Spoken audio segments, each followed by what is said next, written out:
loh bro. Antioquia itu dulunya bukan Kristen.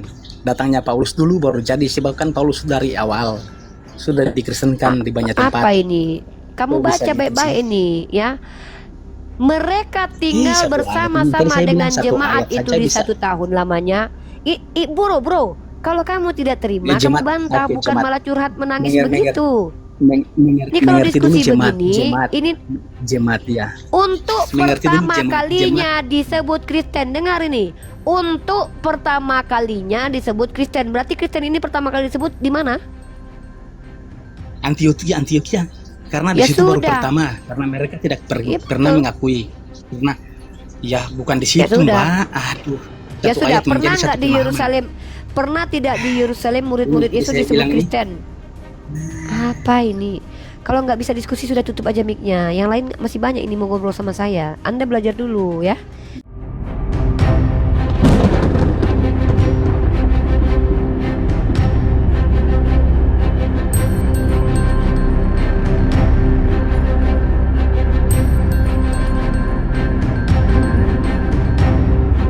Nanti baru masuk. Kalau cuma kamu tidak bisa, kamu tidak mengerti, itu tidak masuk kita diskusinya, nggak jalan diskusinya. Kamu nggak paham, kamu cuma ambil satu ayat, itu nggak jalan diskusi kita. Curhat. Ya curhat sudah.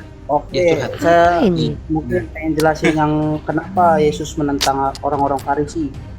Yang lain mute dulu, saya mau dengar satu orang saja bicara. Yang curhat kamu nuduh saya curhat. Aduh. Yani apa tadi? Diam dulu, mute dulu. Kawan papa kamu mute. Hargai temanmu Kristen lainnya loh. Masa kamu enggak? Ditentang atau apa gitu ya? Ya karena saya enggak nanya itu. Yani, saya enggak nanya itu. Kapan saya tanya itu? Yang saya tanya adalah siapa nama orang Farisi yang menyebarkan satu agama di dunia ini dengan cara menyeberangi lautan dan menjelajah daratan, dan agama itu diikuti oleh banyak orang dan orang itu menjadi biadab sepanjang sejarah. Siapa nama orang Farisi itu?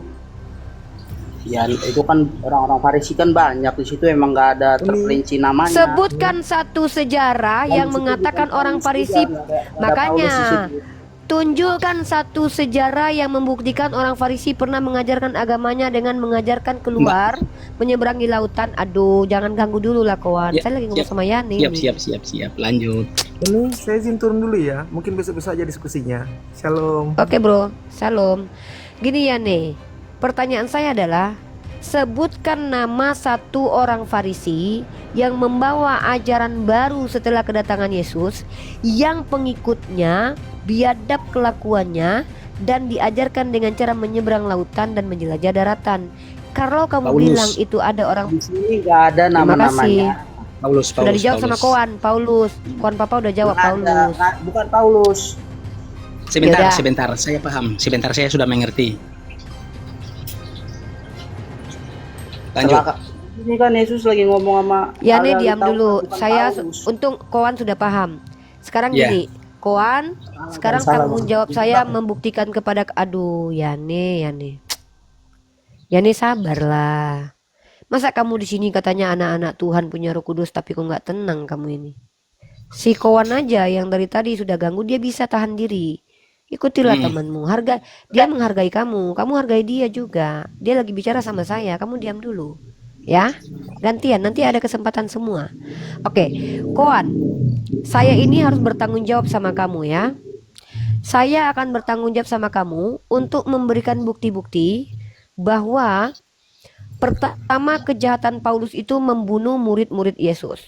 Maka Paulus yang orang Farisi mendirikan Kristen di Antioquia, lalu kemudian menyeberangi lautan dan menjelajah daratan, menyebarkan Kristen kemana? Galatia, Efesus, Korintus. Itu adalah negara-negara, daerah-daerah kafir, bukan Yahudi. Maka kemudian kamu tahu tidak?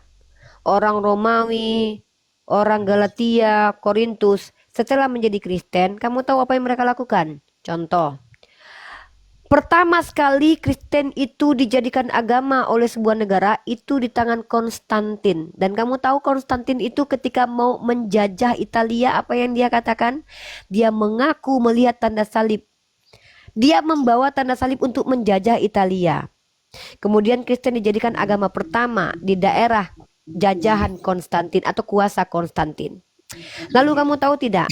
Sepanjang sejarah peradaban, Kristen paling banyak membunuh orang, dan itu bukan kata saya, tapi kata siapa?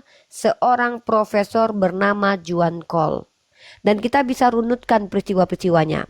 Pelan-pelan saya kasih bukti kepada kamu sepanjang sejarah. Nih. Ini data dari seorang profesor bernama Juan Cole. Kita ganti ke bahasa Indonesia. Terorisme dan agama-agama lain ya. Kill by Christian of European Heritage. Ini pembunuhan oleh orang Kristen. Ini banyaknya yang biru ini. Kill by Muslim cuman sedikit. Artinya kawan, ketika Yesus mengatakan bahwa orang Farisi ini akan banyak membawa kesesatan, itu terbukti lagi dengan pernyataan Yesus di Matius 7 nomor 21. Coba Anda baca. Baca kuat. Baca kuat kencang, Matius 7 nomor 21. Tolong jangan dipelintir perkataan Yesus, jangan ditambahi, jangan dikurangi. Percayalah kepada Yesus. Bukankah kalian percaya di orang yang jujur, yang menyampaikan ajaran dari Tuhan? Apa kata Yesus dalam Matius pasal 7 nomor 21? Tidak setiap yang memanggil aku Tuhan, Tuhan yang masuk ke dalam kerajaan surga, tapi yang mengikuti perintah kehendak Bapakku yang di surga. Anda tahu apa kesalahan fatal Anda sebagai... Coba ulang. Baca, oke, saya tunjukin ya. Saya tunjukin saja biar Anda baca ayatnya, biar saya tidak di ini ya. Matius pasal 7 nomor 21. Kita satu perikop pun tak masalah, ya. Di sini Yesus menceritakan tentang orang sesat dan juga siapa yang masuk neraka, siapa yang masuk surga ya.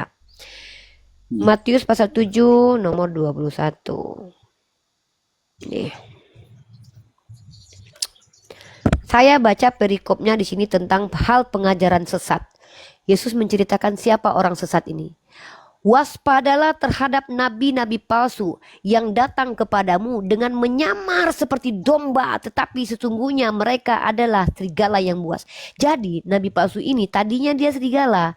Demi untuk mendekati murid Yesus, dia berubah jadi domba, ngaku-ngaku pengikut Yesus. Nah itu dia. Ya, dari buahnya lah. Jangan kamu percaya, jangan kamu percaya. Itu kata Yesus. Jangan percaya. Iya, jangan percaya. Dan sekarang saya tanya sama kamu. Lah kamu bisa bilang percaya itu tidak?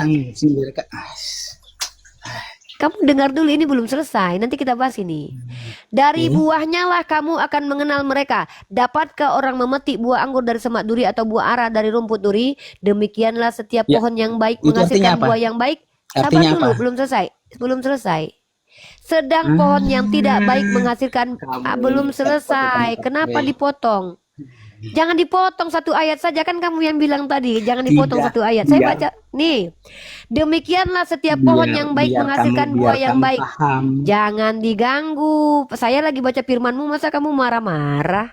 Firman Tuhanmu loh ini. Tidak. Hargai dong. Ya makanya hargai, saya baca. Nanti mari kita bahas. Demikianlah setiap pohon yang baik menghasilkan buah yang baik, sedang pohon yang tidak baik menghasilkan buah yang tidak baik.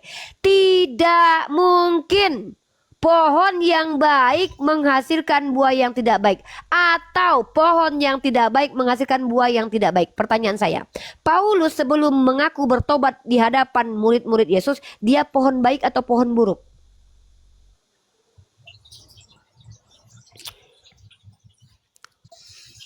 Jadi pertanyaan di satu sini dia pindah ke tempat lain. Nanti saya jawab dari sini pindah ke tempat lain bisa.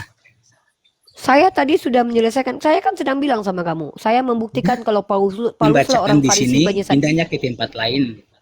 Loh, pembacaan di sini pertanyaan ke tempat lain. Sesuai kan? Matius 23:15 itu menjelaskan. Apakah saya bisa jawab? Kalau kamu gini loh bro, kalau kamu tidak bisa jawab diam saja sudah. Kalau kamu bisa jawab, jawab. Saya membawa ayat ini untuk membuktikan bahwa Paulus nanti saya jawab. Kalau saya tidak mau juga menjawab ya diam.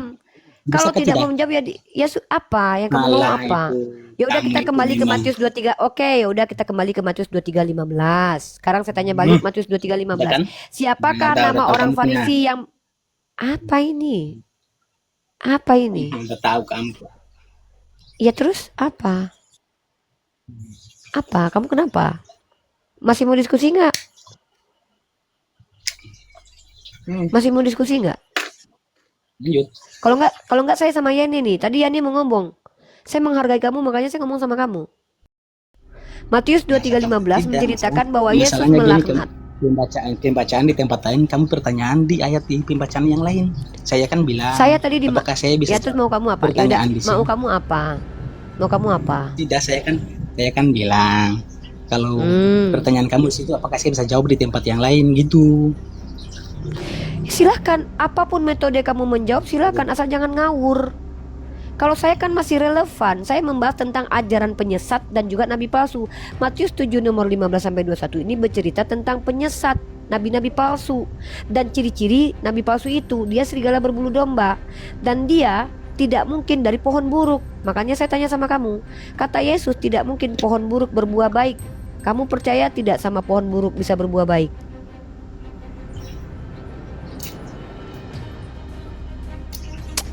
Sulit memang, jujur itu sulit, brother. Kalau doktrin masih di kepalamu, kamu tidak akan jujur.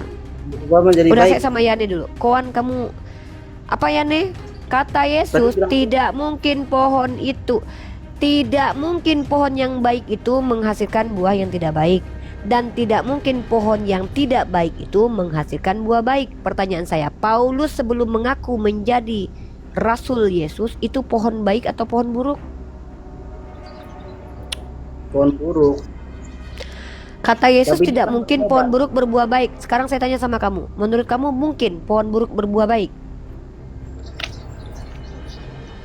Mungkin Wah, kalau berarti bertobat. oh, berarti Yesus ini salah berarti. Karena kata Yesus gini, tidak mungkin pohon yang baik itu menghasilkan buah yang tidak baik. Kata Yesus tidak mungkin, kata si Yane mungkin. Berarti benar. Yane lebih Kalau besar misalnya- daripada Enggak.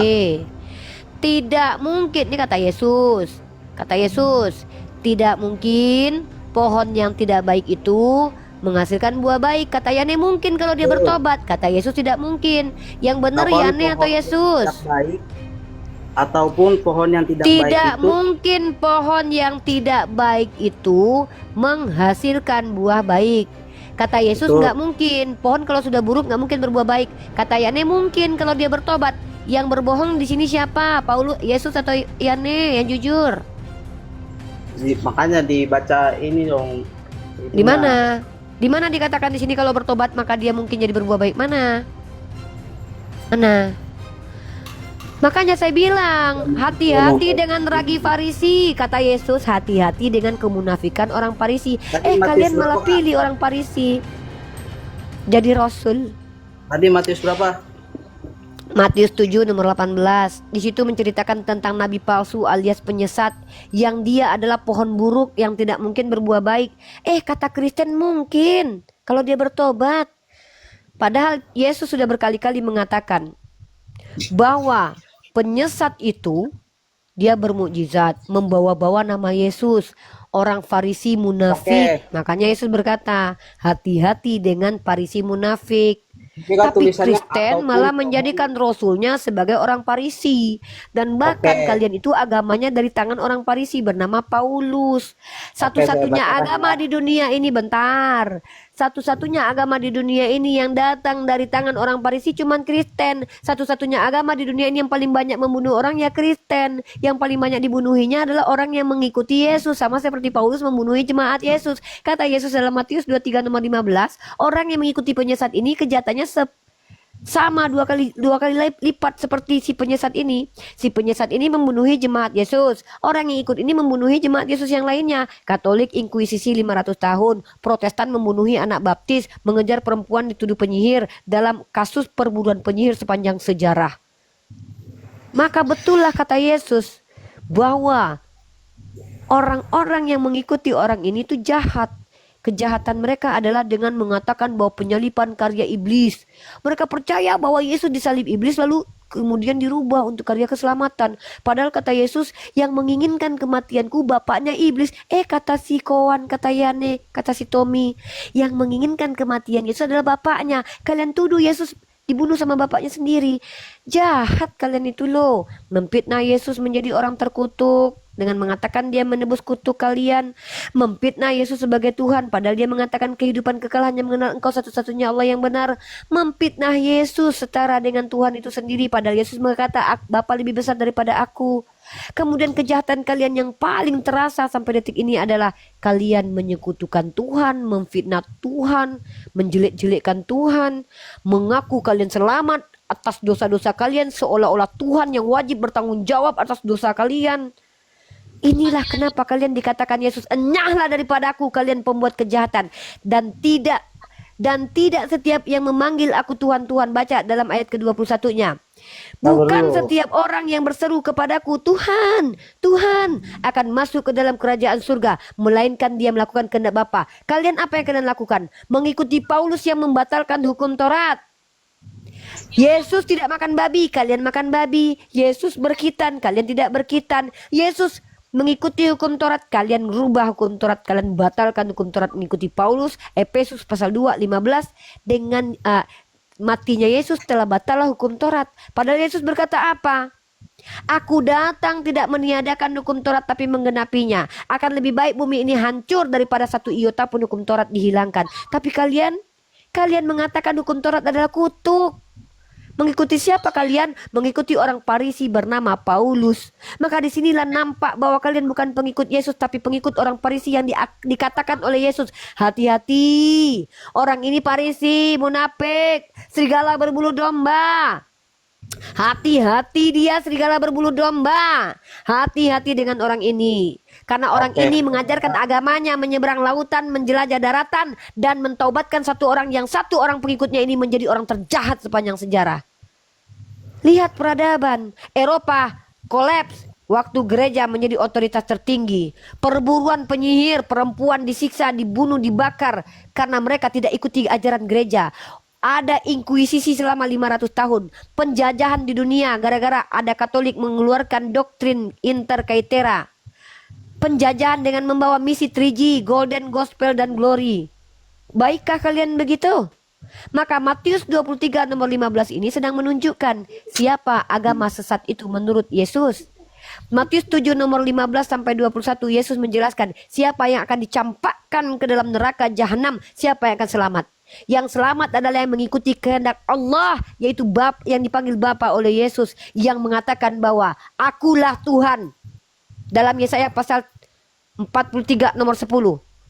Setelah aku tidak ada lagi ilah yang dibentuk, sebelum aku tidak ada. Tapi kalian menyembah kepada, ya Yesus adalah Allah juga, padahal dia dibentuk dalam rahim Maria. Yesaya pasal 40 nomor 3 ya, 43 nomor 10. Kita baca ini. Kalian membantah perkataan Bapanya Yesus. Yesus berkata, segala firman yang kau berikan telah aku sampaikan kepada mereka. Apa kata Yesus? Kehidupan kekal itu hanya mengenal Engkau satu-satunya Allah yang benar. Kalian percaya kepada pengikut Paulus yang bernama Tertullianus. Tertullianus yang mengajarkan Tritunggal, pengikut Paulus. Jadi kalian ini bukan pengikut Yesus, saudaraku. Kalian pengikut Paulus. Yesus tidak mengajarkan Tritunggal. Yesus mengajarkan Tuhan itu Shema Israel, Adonai Elohenu Echad. Mana ada Echad sama dengan Tritunggal? Inilah yang kalian lakukan. Wajar kalau kalian diusir oleh Yesus. Kalian memanggil nama yang tidak sesuai. Sejak kapan Yesus bernama Yesus? Dia anak Maria, berbahasa Aramaik atau berbahasa Ibrani. Kenapa jadi Yesus? Kalian panggil Yesus, Yesus. Namamu Koan. Kalau aku panggil Konsus, Konsus, mana kau tengok? Nanti kalau dia turun, aku yang akan didengarkannya. Yeshua, Isya. Dialek Yeshua dan Isya itu dekat. Dialek Isya itu adalah dialek dalam bahasa Aramaiknya. Nama dia siapa? Isua Masaha. Dalam bahasa Aramaik nama Arabnya Isa. Jadi kalau aku panggil Isa, dia masih menengok. Oh, itu nama aku dipanggil. Kalian panggil Yesus, nggak kenal dia Yesus. Emang dia orang Yunani apa? Dan kalian tidak mengikuti apa yang dia lakukan. Dia berdoa begini, menengadah tangan. Kalian berdoa begini. Dia masuk ke sinagog yang ada patung. Kalian masuk ke gereja yang ada patungnya, ada simbol-simbol salibnya. Dia tidak makan babi. Kalian makan babi. Dia bersunat. Kalian berkulub. Dia bersujud menyembah kepada Tuhan. Kalian joget-joget di gereja. Kalian ini pengingkar perkataan Yesus. Dalam kitab kalian 1 Yohanes dikatakan, Ya, antikristus itu yang tidak percaya bahwa dia datang sebagai manusia. Kalau ditanya sama kalian, siapa Yesus? Tuhan. Tanya orang Islam, siapa Yesus? Manusia. Lalu kami yang kalian tuduh antikristus. Nih ya, saya tunjukkan kepada Anda. Siapa antikristus? Kata Yesus. Kata murid-murid Yesus. Kata kitab kalian lah.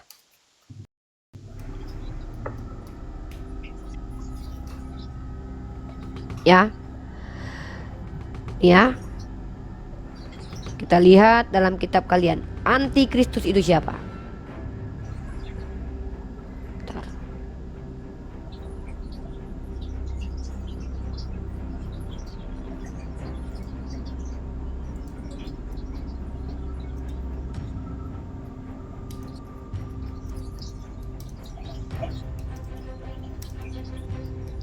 Silakan Anda baca dalam kitab Anda. Dalam 1 Yohanes berapa itu? Ini dia. Aduh. Ayatnya mana ini? Ini dia. Dalam siapakah pendusta itu? Bukankah dia yang menyangkal bahwa Yesus adalah Kristus? Nih. Bentar. Saya tanya sama Anda percaya kalau Yesus itu adalah Kristus? Percaya.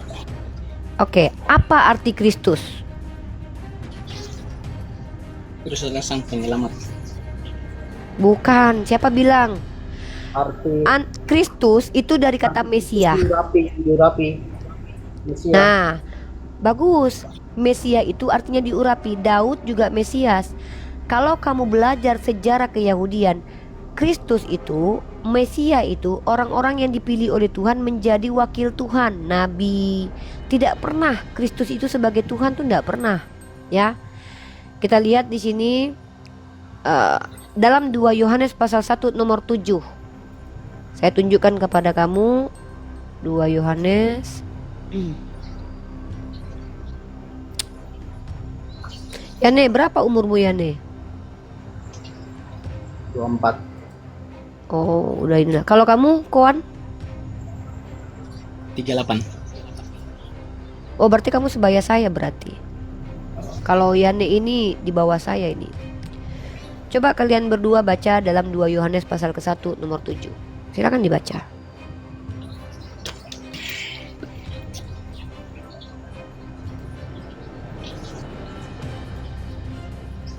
Nih, saya tunjukkan ayatnya ya.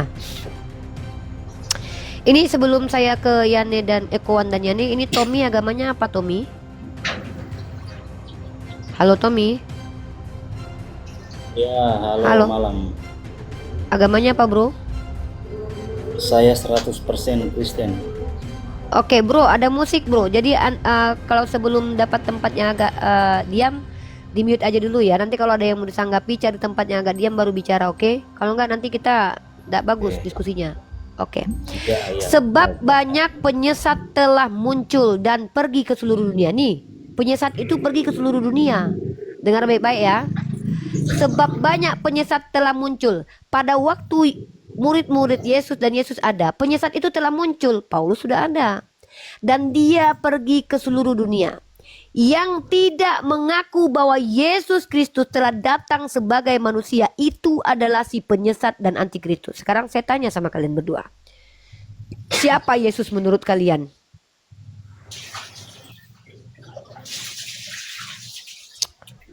Apa? Bukan siapa, bukan siapalah. Apa Yesus menurut kalian? Yesus itu Menurut kalau kalian misalnya jadi manusia itu jadi Mesias. Tapi faktanya dia firman. Yang saya tanya itu adalah apa Yesus Tuhan atau manusia? Iya, pada saat dia jadi manusia kan dia jadi, pada saat dia Mesias kan dia jadi Saya manusia. ulangi ayatnya ya, saya ulangi ayatnya. Sebab banyak penyesat telah muncul dan pergi ke seluruh dunia yang tidak mengaku Yesus Kristus telah datang sebagai manusia. Itu adalah si penyesat dan antikristus. Pertanyaan saya, yang menyebarkan, yang menyatakan bahwa Yesus 100% manusia di antara agama Kristen dan Islam siapa? Yang percaya bahwa Yesus 100% manusia siapa? Menurut ajaran kami. Saya ulangi pertanyaannya Iya, nih. iya, Saya iya, maksudnya saya bertanya ulang, apakah ini menurut ajaran yang kami? bukan secara Nah, berarti realitas yang bukan. nampak, yang Oh, secara kami tidak realitas, paham. yang Kalau betul-betul menurut percaya ajaran bahwa kami, Yesus itu manusia. debatnya debat apa, Ya, Mbak? Jangan ambil keluar dulu. ya udah, menurut ajaranmu Yesus manusia bukan? Ini maksudnya menurut ajaran kami atau bagaimana? Bro, Menurut menurut ajaran Anda kami, dan ajaran ajaran Anda, kami itu Yesus Yesus itu adalah Tuhan atau Tuhan. manusia? Iya, Nah, Kalau ajaran kami, makanya Yesus Anda adalah Tuhan. antikristus. Makanya kata kitab Yohanes ini Anda antikristus karena Anda mengikuti ajaran yang mengatakan dia Tuhan. Karena di sini tertulis, penyesat itu sebab banyak penyesat telah muncul dan pergi ke seluruh dunia yang Kata tidak siapa? mengaku. Ini Sebentar. kata 2 Yohanes pasal 1 nomor 7 kata Itu kitab Anda. siapa yang berkata seperti itu? Ini menurut penulis 2 Yohanes. Gimana sih ini? Iya, kata Yesus.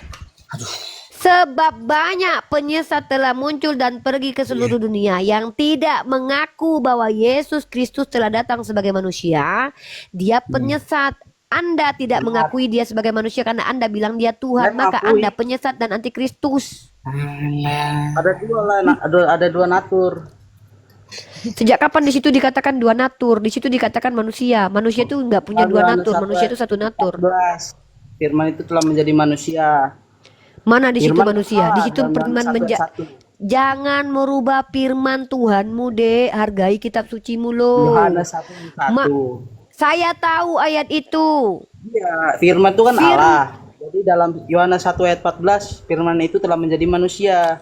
Jadi Yesus sebagai 100% Allah, 100% manusia. Di mana di situ dikatakan bahwa firman yang menjadi daging itu adalah Yesus? Kamu jangan perkodok lah kitabmu. Saya Nah, ini tunjukkan di ayat itu kalau di situ manusia, di situ daging. Yang berdaging di dunia ini bukan cuma manusia, babi pun berdaging. Firman itu menjadi daging. Firman itu menjadi daging. Kalian aduh. Dan sejak kapan di situ dituliskan bahwa firman yang menjadi daging itu bernama Yesus? Tidak ada di satu perikop ayat itu mengatakan bahwa firman menjadi daging itu adalah Yesus. Itu kan kata kalian Kristen. Kalian yang menyimpulkan sendiri atas ajaran gereja kalian. Kalian yang menyimpulkan. menurut Uni Riva siapa itu? Di situ kamu baca, itu adalah himne Plato menurut Santo Agustin. Kalau kamu jeli, kalau kamu betul-betul belajar, itu persis dengan himne Plato. From the beginning of word atau logos. Dan logos itu adalah Tuhan. Bukan berarti perkataan Tuhan adalah Tuhan. Bahaya nanti kalian. Kalau perkataan Tuhan adalah Tuhan, maka Bible ini jadi Tuhan. Karena Bible ini perkataan Tuhan yang menjadi buku. Maka cara memahaminya bukan dengan harfiah, tapi dengan filosofi. Yang namanya filosofi itu dengan sudut pandang yang mendalam. Yang namanya lukisan ini adalah Uni Riva. Bukan berarti lukisan itu menjelma jadi saya, tapi tidak. Representasi tentang saya ada di lukisan itu. Maka ciptaan Tuhan itu merepresentasikan Tuhan. Ya. Manusia, hewan yang berupa daging itu ciptaan Tuhan. Dari ciptaan Tuhan itulah terrepresentasikan siapa Tuhan. Bahwa Tuhan itu adalah esensi yang mampu mencipta. Bukan berarti firman itu adalah Tuhan. Kalau firman adalah Tuhan, berfirmanlah Allah, jadilah bumi. Emangnya bumi adalah firman Tuhan? Berarti bumi adalah Tuhan. Jadi jangan ke sana dulu, itu tema lain.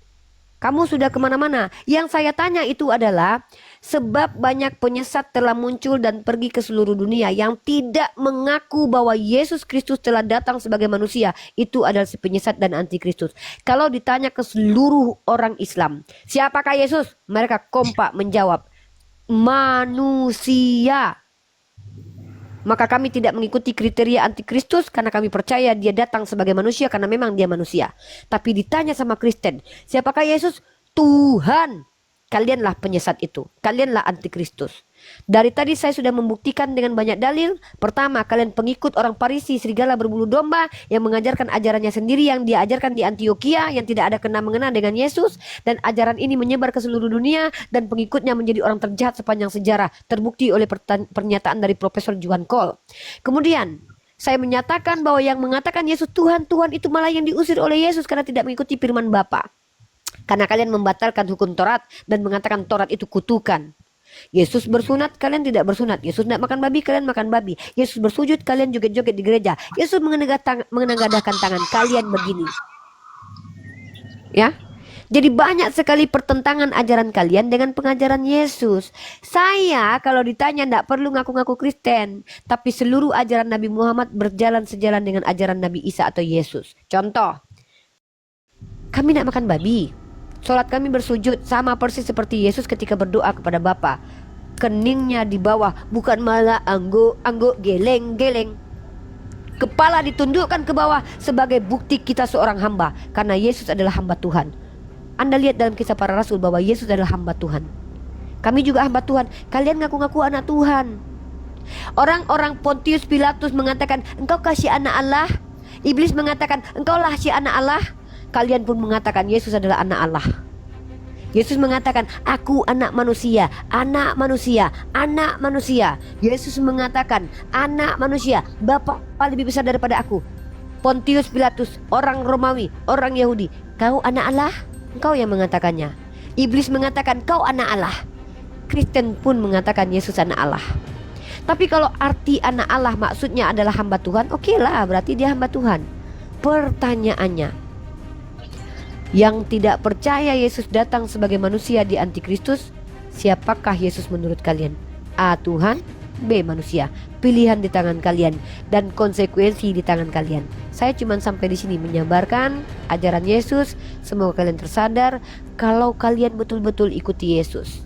Percayalah, kalian tidak mungkin diusir oleh Yesus. Kalian tahu ciri-ciri orang yang diusir? Tahu nggak ciri-ciri orang yang diusir oleh Yesus itu? Tahu ciri-cirinya dalam Matius pasal 7 nomor 21. Saya tunjukkan nih kalau nggak tahu nih. Kalau kalian membantah, kalian bukan bantah saya, tapi kalian bantah Yesus. Karena saya hanya menyampaikan perkataan Yesus yang kalian imani dalam kitab yang kalian katakan suci. Saya saja tidak percaya dengan kitab ini, tapi saya sebarkan kepada kalian. Sebentar, saya tunjukkan dulu. Bentar dulu, sebentar. Kita tunjukkan dulu ciri-ciri orang yang akan diusir oleh Yesus. Ini ciri-ciri orangnya. Ada dua ciri-cirinya, ya. Yang paling jelas itu ciri-cirinya ada dua. Nih, banyak orang akan berseru kepadaku, Tuhan, Tuhan, bukankah kami bernubuat demi namamu? Dan mengusir setan demi namamu? Dan mengadakan mukjizat demi namamu juga? Tiga nih, ciri-cirinya nih. Satu, orang banyak itu memanggil Tuhan. Yang kedua, dia bernubuat memakai nama Yesus, mengusir setan pakai nama Yesus, bermukjizat pakai nama Yesus. Pada waktu itulah aku akan berterus terang kepada mereka dan berkata, aku tidak pernah mengenal kalian. Enyahlah daripadaku kamu sekalian pembuat kejahatan. Apa kejahatan yang paling besar yang kalian lakukan? Mengatakan hukum Taurat terkutuk.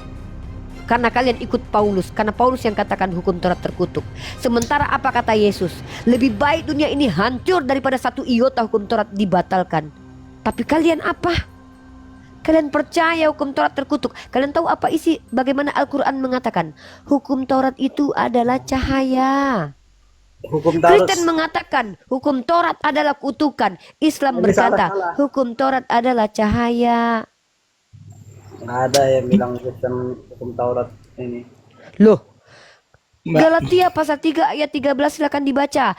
Dengan Yesus mati itu untuk menggantikan kutuk hukum Taurat. Satu-satunya manusia yang berani mengutuk hukum Taurat adalah Paulus, orang Farisi tersebut. Apakah pernah Yesus mengatakan hukum Taurat terkutuk? Kalian, sini saya tunjukkan kepada Anda bagaimana Paulus mengatakan bahwa karena dia tidak menjalani hukum Taurat. Di situ dikatakan bahwa kutuk hukum Taurat, bukan kutuk orang yang tidak ikut hukum Taurat. Kutuk hukum Taurat. Nih saya tunjukkan kepada Anda bahwa Paulus mengatakan sabar. Saya tunjukkan kepada kamu dalil Paulus mengatakan hukum Taurat itu adalah tai. Saya kasih kamu data. Ya. Kami umat Islam di Al-Qur'an mengatakan bahwa Taurat itu adalah petunjuk dan cahaya. Kristen mengatakan, Masya Allah, terima kasih Bang Ato. Kristen berkata apa? Mengikuti Paulus. Hukum Taurat kutukan. Hukum Taurat adalah skubalon. Skubalon, sampah. Paulus mengatakan hukum Taurat itu sampah. Skubalon itu artinya tai, kotoran. Nih, Iya beda-beda. Katong pemahaman beda, jadi tidak sama, tidak sama Kalau pemahaman. saya salah memahami, silakan Anda luruskan. Nih, Filipi pasal 3 nomor 8, Anda baca baik-baik ini. Nih, Anda baca bagus-bagus. Saya tidak pernah memfitnah siapapun di sini. Filipi ini adalah surat Paulus ke kota Filipi. Malahan segala sesuatu kuanggap rugi karena pengenalan akan Kristus Yesus Tuhanku lebih mulia daripada semuanya. Oleh karena dialah yang aku telah melepaskan semuanya. Apa yang dilepaskan oleh Paulus? Taurat. Aku telah melepaskan semuanya itu dan menganggapnya sampah. Sampah di sini bahasa aslinya apa? Sampah di sini bahasa aslinya skubalon, kotoran, tokai, tinja. Hanya Pauluslah manusia di dunia ini yang berani mengatakan hukum Taurat adalah tai. Astagfirullah. Di Al-Quran hukum Taurat dikatakan petunjuk dan cahaya.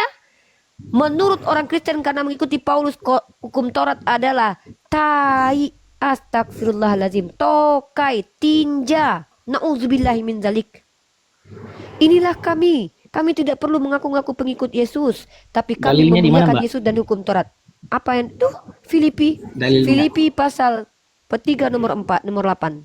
Baca itu. Filipi Pasal 3 nomor 7 dan 8. Anda baca sudah. nomor 7 dan 8 sampai 8, bukan 7 dan 8. Anda baca satu perikop pun tidak masalah, Bro. Silakan Anda baca satu perikop. Saya lebih senang Anda baca satu perikop biar Anda paham. Besok baru saya baca, soalnya saya tidak. Boleh. Jazakumullah khair Bang Atok. Terima kasih banyak. Ya.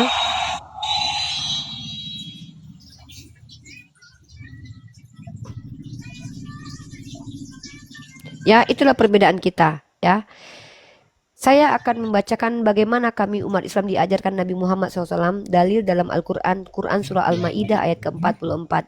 Bismillahirrahmanirrahim. Sesungguhnya kami telah menurunkan Taurat, di dalamnya terdapat petunjuk dan cahaya. Inilah perbedaan kita. Begitu juga dengan tentang Yesus. Kalian percaya dia terkutuk mengikuti perkataan Paulus? Kami umat Islam percaya dia wajihan fi dunya wal akhirah. Apa arti wajihan fi dunya wal akhirah? Kami percaya bahwa dia terkemuka di dunia, terkemuka di akhirat. Tapi kalian katakan apa? Dia menanggung kutuk. Matinya pun terkutuk. Tapi apa kata Allah Azza wa Jalla mengajarkan kami?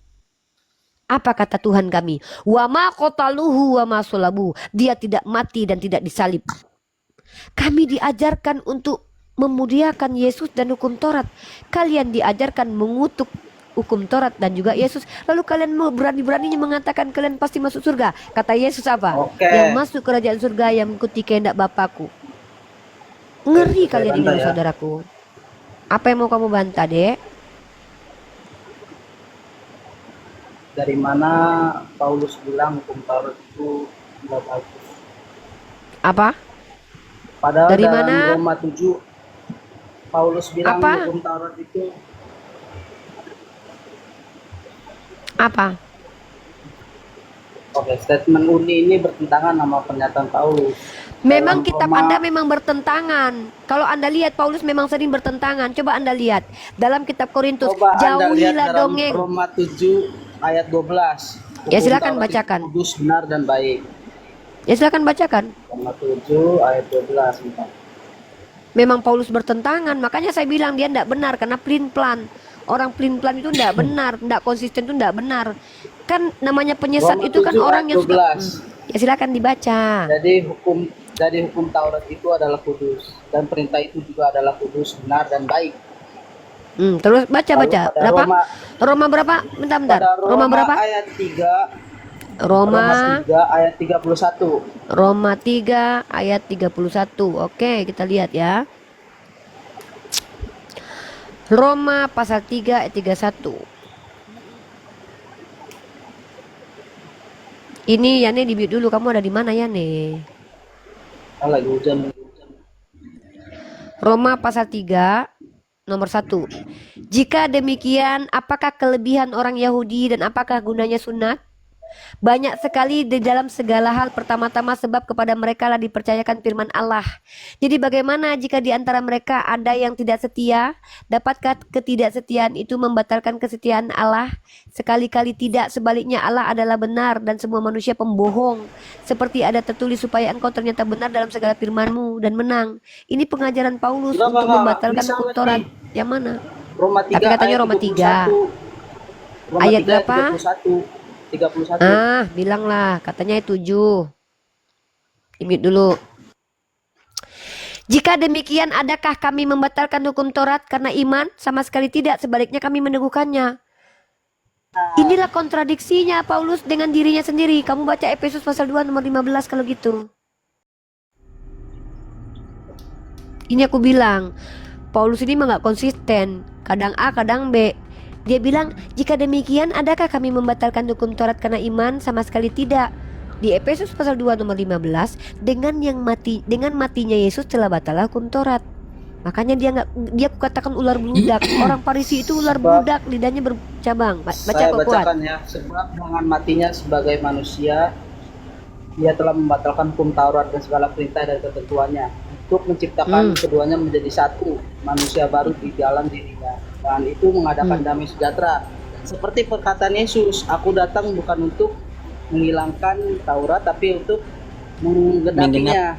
Itu dari situ. Apa arti menggenapi hukum Taurat? Apa artinya? Menggenapi ada dia telah menanggung semua hukum Taurat dalam dirinya. Apa yang ditanggung Yesus hukum Taurat dalam dirinya? Dia bahkan dia membantah beberapa hukum Taurat. Kalian mengerti tidak arti menggenapi itu? Dia menggenapi. Menggenapi itu menggenapi itu Jadi apa 10 maksudnya? hukum Taurat, 10 hukum Taurat. Dia menggenapi menjadi 2. Kasih genapkan Digenapkan. menjadi 2. Kasihilah berarti Tuhan Allahmu seperti Oke. Nah, dengan menggenapi hukum Taurat yang 10 masih ada atau tidak? Tetap masih ada dalam pelajaran kami lah. Loh, menggenapi ini maksudnya apa? Hukum Tauratnya masih ada nggak? Masih. Dia kan sebagai Tuhan, dia Kalau berhak gitu, untuk menggenapi. kalau begitu, mari kita bahas 10 hukum Taurat. Kalian mengerjakan nggak sebagai Kristen? Kerja. Oke, yang kita pertama bahas. di situ, Oke, Allahmu. oke, baik. Ini 10 hukum Taurat ya. Kita bongkar di sini teman-teman. Nih, kalian itu justru pengingkar 10 hukum Taurat nih. 10 hukum Taurat. Nah, Oke, kita buktikan di sini. Ya. Yap. Kita masuk sesi baru teman-teman. 10 hukum Taurat. Oke, siap-siap pegangan ya. Akulah Tuhan Allahmu, jangan ada padamu Allah lain di hadapanku. Keluaran pasal 20 nomor 3.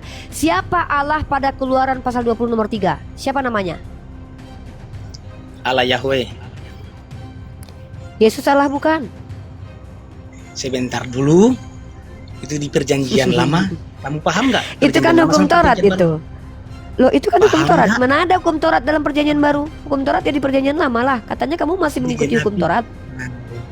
Digenapi Tidak, itu katanya tapi tidak dihilangkan. Kok jadi dihilangkan? Kok jadi nggak? Apa ini maksudnya? Kalau digenapi itu maksudnya diperkecil, dipersempit, berarti ada yang dihilangkan. Yang saya tanya, kamu masih menjalankan 10 hukum Taurat nggak?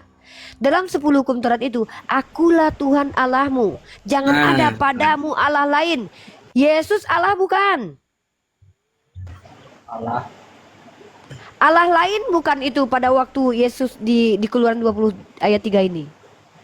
Enggak, itu kan lagi ngomongin Yahweh kan Allah. Di Keluaran pasal 20 ayat 3 ini, Yesus itu Allah lain atau memang Yesuslah Allah itu?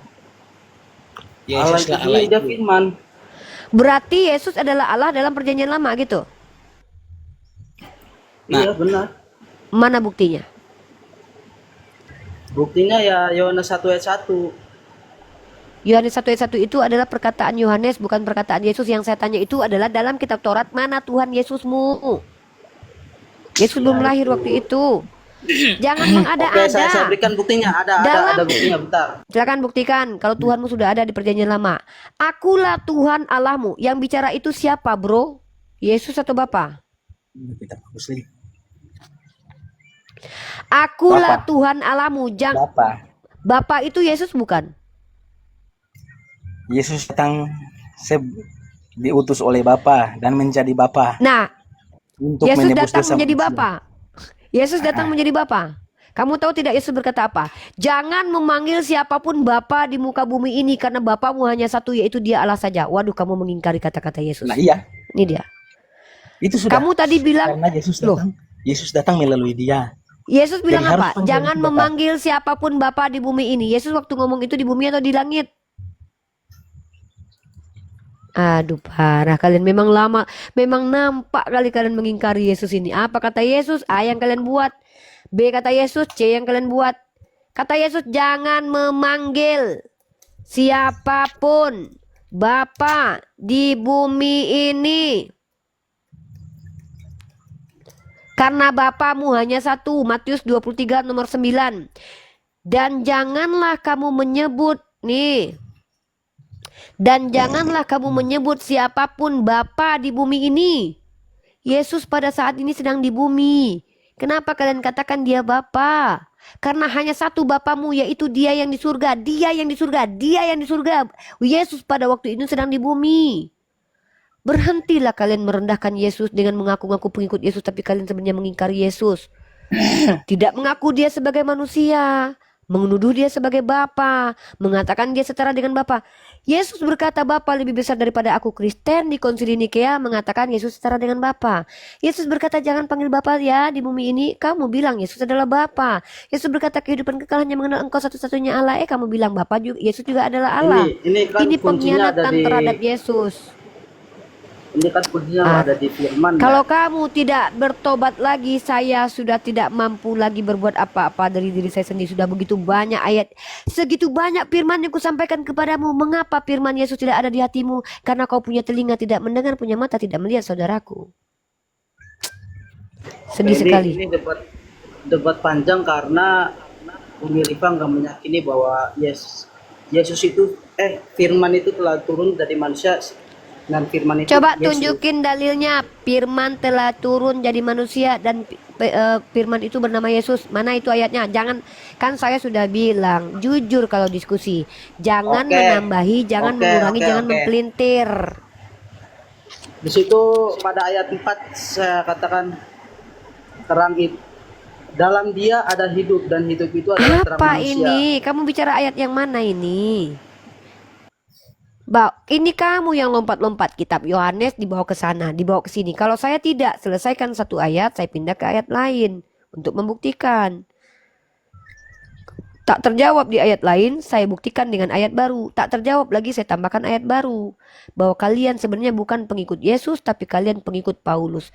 Karena rata-rata doktrin gereja itu adalah mengikuti orang Farisi bernama Paulus yang mentaubatkan satu orang yang kemudian orang itu menjadi orang terjahat di muka bumi yang bernama Kristen.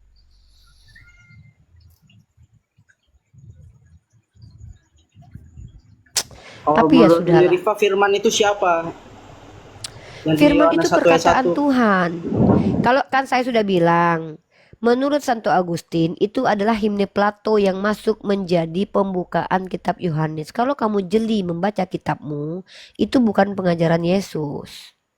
Itu bukan perkataan Yesus deh, adikku yang ganteng. Coba baca baik-baik. Firman itu bersama-sama. Coba kamu baca betul-betul itu pengajaran Yesus atau bukan? Kamu tahu nggak siapa yang menulis itu? Nggak ada yang tahu siapa yang meletakkan itu. Itu adalah bagaimana kemudian gereja-gereja kalian dulu mengambil buku-buku, kertas-kertas yang dianggap sejalan dengan pemikirannya, di kanon lah menjadi Bible. Kalian ikut-ikutan, percaya pula. Padahal itu bukan pengajaran Yesus. Saya dari tadi mengutip perkataan Yesus yang saya kutipkan yang berwarna merah semuanya. Setiap perkataan Yesus kalian tolak dengan perkataan Paulus. Setiap perkataan Yesus kalian tolak dengan perkataan Yohanes. Ada-ada saja kalian ini. Jujurlah saudaraku. Orang yang membohongi diri sendiri itu tidak akan pernah benar. Baca nih. Di Apa ayat yang kamu 10 baca? ketemu. Yang Yohanes mana? 1 ayat 10 ya. Yohanes 1 Yohanes ayat 1 ayat 10. Ia telah ada di dalam dunia dan dunia tidak dijadikan olehnya. Nah, ini merujuk ke siapa ini kalau bukan ke Yesus? Ya mana kalau buktinya Yesus? Jangan tanya saya lah. Kalau kamu mau tanya sama penulis Yohanes, dia yang bilang. Kok tanya saya? Yesus ini lagi ngomongin tentang Yesus ini. Ya, Mana di situ tertulis Yesus? Itu kan pendapatmu Yesus. Ya emang, Kan kamu yang ya emang menafsir tidak kalau itu akan Yesus. tertulis. Ya sudah, kan saya bilang Ayat 17, jangan deh ayat 17. menambahi. Sebab hukum Taurat diberikan oleh Musa, tetapi kasih karunia dan kebenaran datang oleh Yesus Kristus. Nah ini lagi ngomongin Yesus Kristus, firman. Itu sudah beda perikopnya. Inilah kalian paragraf 1 Dari kalian comot mana untuk beda? Yesus. Nggak ada. Nggak beda perikop ini, masih firman yang telah Dalam menjadi Yohanes manusia. pasal 1 nomor 19 perikopnya berjudul kesaksian Yohanes tentang dirinya sendiri. Perikop, kamu ngerti nggak perikop? Bukan Kamu nggak ngerti 9, perikop bukan nih. 19, Nih. bukan 19, ayat 17. Iya, 17. makanya saya bilang. Yang mana? 17, bukan perikop 19. ini apa? Perikopnya firman menjadi manusia. Mari kita bahas. Pada mulanya firman, firman itu bersama-sama dengan Theos, dan firman itu adalah Theos. Ia pada mulanya bersama-sama dengan Theos. Segala sesuatu dijadikan oleh dia, dan tanpa dia tidak ada sesuatu pun yang telah jadi daripada segala yang dijadikan. Kemudian di ayat 14-nya, ya, dengar dulu. Firman itu telah menjadi daging dan diam di antara kita. Kamu daging nggak? Kamu manusia nggak? Ya. Ya sudah, kamu juga firman Tuhan. Karena Tuhan, kamu diciptakan karena Tuhan berfirman. Kamu diam di antara manusia. Babi punya daging nggak? Loh, ini dalam 1 Yohanes pasal 1 nomor 14. Kamu baca di sini. Tujuan firmannya untuk manusia atau untuk siapa gitu Mbak? Sars. Ini Kamu ini bisa kasih artinya cocokan sama kita daging. manusia biasa? Ya, ayat Loh, 14 apa itu kunci bedanya kamu jawabannya. dengan Yesus? Ini daging, Ayat 14. badan fisik. Beda. Iya, firman itu menjadi daging. Daging itu termasuk babi, daging anjing juga daging. Emang anjing nggak pakai daging apa? Firman itu Yaitu menjadi daging. kemuliaan. Apa Dulu, ini? ya. Yaitu kemuliaan diberikan kepadanya sebagai anak tunggal Bapa. Yesus kan anak tunggal. Yang penuh Ya, kasih karena itu, karunia. tunggu. Emang kita. Apa arti anak tunggal itu? Kamu tak ngerti nggak anak tunggal? Kamu ngerti anak tunggal nggak artinya? Kalau anak tunggal itu artinya tidak ada lagi anak selain dia, betul? Tapi kamu tahu nggak Betul. kalau Israel itu adalah anak sulung Tuhan? Bukan anak tunggal tapi Itulah kenapa aku bilang kitabmu kontradiksi. Di satu sisi, kalian percaya bahwa Yesus anak tunggal, tapi Tuhanmu juga berkata bahwa Israel itu adalah anak sulung. Kalau ada anak sulung, nggak mungkin ada anak tunggal. Makanya aku bilang kitab kalian salah. Anak sulung beda sama anak tunggal. memang beda. Makanya saya katakan kalau Israel sudah jadi anak sulung Tuhan, maka Yesus tidak mungkin jadi anak tunggal. Karena kalau Tuhan sudah mengatakan Adam pun adalah anak Tuhan, maka Yesus itu gagal sebagai anak tunggal. Makanya saya katakan kitab kalian itu penuh dengan kontradiksi. Di satu sisi dikatakan Yesus adalah anak sebentar. Nih saya tunjukkan. Adam itu anak Allah. Kamu tahu nggak Adam anak Allah? Iya, tapi gini, ada nggak anak tunggal Allah di dalam Alkitab selain Yesus? Kalau ada, mungkin Anak saya akan tunggal bimbang. tidak ada, anak sulung ada. Kalau Tuhanmu Nah, mengatakan itu ini bedanya. anak tunggalku, tapi dia juga punya anak sulung, berarti dia berbohong. Kalau ada anak sulung, tidak mungkin ada anak tunggal. Kalau anak sulung itu pasti ada kedua setelahnya. Inilah loh. Dalam Keluaran pasal 4 nomor 22 sampai 23, kamu Beda. baca baik-baik kitabmu. Apa beda Yesus dengan Israel? Bahkan nih, lihat nih. Maka haruslah engkau berkata kepada Firaun, beginilah firman Tuhan Israel, ialah anakku, anakku yang sulung. Nih loh. Aku telah berfirman kepadamu, biarkan anakku itu pergi. Apa hebatnya dijadikan anak Tuhan? Orang banyak kok anak-anak Tuhan kok, anak-anak Allah kok. Makanya aku Oke, bilang penulis saya jawab kitabmu ya. itu, penulis kitabmu yang mengatakan Yesus anak tunggal itu berdusta, karena Tuhan sudah punya anak bernama Israel dan itu anak sulung.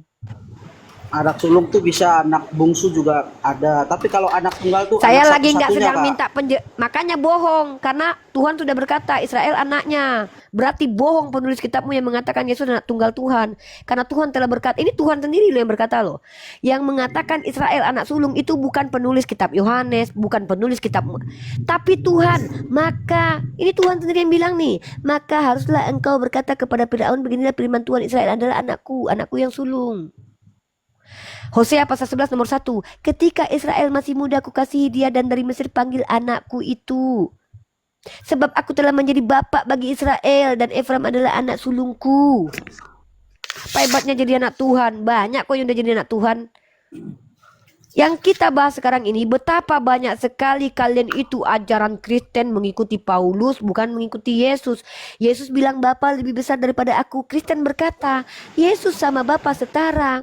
Yesus berkata kehidupan kekal mengenal engkau satu-satunya Allah Bapa dan mengenal aku sebagai utusan. Kata Kristen, yang mengutus Bapa adalah Yesus. Yang mengutus Yesus adalah Yesus sendiri, karena dia adalah Allah. Yesus berkata jangan memanggil siapapun Bapa di muka bumi ini. Datang Kristen, Yesus adalah Bapa. Semua perkataan Yesus kalian tolak. Dan kalian ambil kitab Roma, kitab Yohanes, kalian ambil kitab karangan orang untuk membantah semua perkataan Yesus. Gini, Nanti Boleh sabar aku dulu. menanggapi? Nggak boleh, nanti sebentar. dulu kau, aku belum selesai. Sebentar. Gini, saya bisa menerima pernyataan ini kalau bisa ngasih tahu anak tunggal Allah ini bukan ada selain Yesus. Kalau misalnya ada ya. Bro, Soalnya anak tunggal ini di bahasa Yunaninya ini monogenes. Artinya satu-satunya dia. ya udah, unik, saya tanya tidak sama ada kamu. bandingan sehakikat. Kalau Oke, saya tanya. misalnya Oke, di saya Alkitab tanya. kayak gitu, saya bisa bimbang. Apa hebatnya Yesus dari manusia lainnya? Sebutkan. Yang tidak dimiliki manusia lainnya yang dimiliki oleh Yesus apa? Banyak lah, dia bisa mengampuni Ya, dosa apa satu aja? tanpa izin Allah. Oke, siap. Kamu bilang Yesus Bisa mengampuni dosa. mengampuni Apa dosa kata tanpa izin Allah. Tanpa izin Sejak Allah. kapan? Sejak kapan? Apa kata Yesus? Apa kata Yesus? Pernahkah Yesus berkata, "Dosamu telah kuampuni"? Coba tunjukkan ayatnya. Oke, sebentar saya cari. Cari sampai dapat. Saya bayar. Kalau kamu bisa menemukan ayat itu, saya bayar 1 juta ayat itu. Dosamu telah aku ampuni. 1 juta saya bayar. Kamu ketemu ayatnya.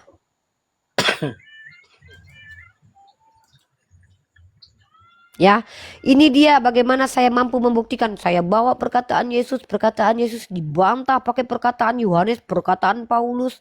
Maka saya katakan sama kalian, kalian itu bukan pengikut Yesus, kalian pengikut Paulus. Ini salah satunya si Roma ini nih. Pengikut Paulus, penyesat, orang Farisi, munafik yang tidak mungkin berbuat baik. Boleh aku Mana? tanggapi? Markus Tanggapi 2 ya. ayat Dalam 5. apa? Diam dulu, Markus. Markus 2 ayat 5. Markus berapa? 2 ayat 5. Markus 2 ayat 5.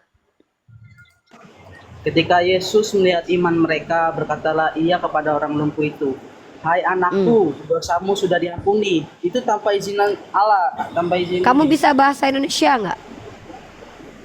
Ya, tapi kan bisa sama bahasa aja Indonesia? itu. Ya. Bisa bahasa Indonesia. Bajumu Artiannya telah sama aja. dicuci dengan bajumu telah kucuci itu beda.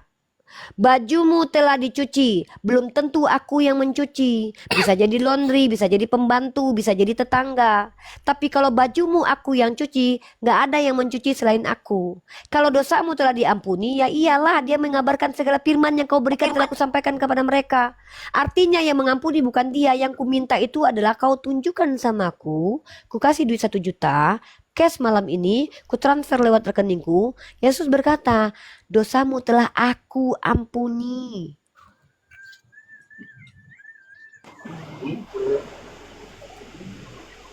Sebenarnya ada lagi. Tunjuk, cari-cari. Saya kasih kamu waktu 1 bulan buat cari, lumayan 1 juta lo buat Bukan- jajan lo. Bukan nama dia di sini bukan. Ya Yesus. sudah, kalau begitu juga Nabi saya juga pernah begitu mengatakan bahwa dosa orang telah diampuni. Aduh, itu tidak ada hebat-hebatnya. Yang saya minta adalah tunjukkan apa yang tidak mampu dilakukan orang lain yang dilakukan Yesus. Kamu tahu tidak, yang paling hebat itu justru bukan Yesus. Kalau kamu mau membandingkan manusia dalam kitabmu, manusia terhebat di alam semesta ini dalam kitabmu itu ada 2. Satu Elia dan kedua Henok. Tidak ada satupun manusia yang ke surga tanpa kematian kecuali 2 orang ini. Bahkan Tuhanmu harus mati dulu. Apa hebatnya jadi Tuhan? Apa hebatnya diklaim anak Tuhan? Kalau toh ke surga saja harus mati dulu. Elia dan Henok tidak perlu mati, tapi mereka ke surga diangkat oleh Bapa. Inilah bukti bahwa ada yang lebih hebat daripada Yesus. Inilah bukti bahwa Yesus kalau dibandingkan dengan yang lain tidak ada apa-apanya. Yesus menghardik badai. Musa membelah lautan. Yesus kan menghidupkan orang mati. Lebih hebat Elisa. Kalau Yesus menghidupkan orang mati meminta kepada Bapa, Elisa mayatnya saja kesentuh mayat orang, tulangnya saja kesentuh mayat orang, hidup itu mayat. Lebih hebat Elisa. Ini, Kenapa nggak ini nyembah tulang bukti. Elisa saja? Ada bukti lagi. Apa? Markus 2 ayat Gimana? 10. Markus 2 10. ayat 10. Mari kita baca. Tetapi supaya kamu tahu bahwa di dunia ini anak buah manusia berkuasa mengampuni dosa. Saya anak manusia, kamu anak manusia. Yesus berkata, barang siapa yang mengatakan Yesus dosa itu orang anak terampuni, dosa manusia. itu terampuni. Kamu anak manusia bukan? Bukan. Loh, bukan anak manusia tak kamu, anak monyet berarti. Sebutan dalam Alkitab itu anak manusia Aku itu. dulu yang menanggapi ya, Nek. Diam tertuju dulu, kepada Yesus. Roma. Duh, turunlah kamu lah. Nanti sabar kamu. Dengar baik-baik. Yesus pernah berkata begini, barang siapa yang mengatakan dosa seseorang diampuni, maka dosanya diampuni. Artinya bukan cuma Yesus yang bisa mengampuni dosa, aku pun bisa. Nih, anak manusia, aku juga anak manusia. Aku juga bisa mengampuni. Jikalau kamu mengampuni dosa orang, dosanya diampuni.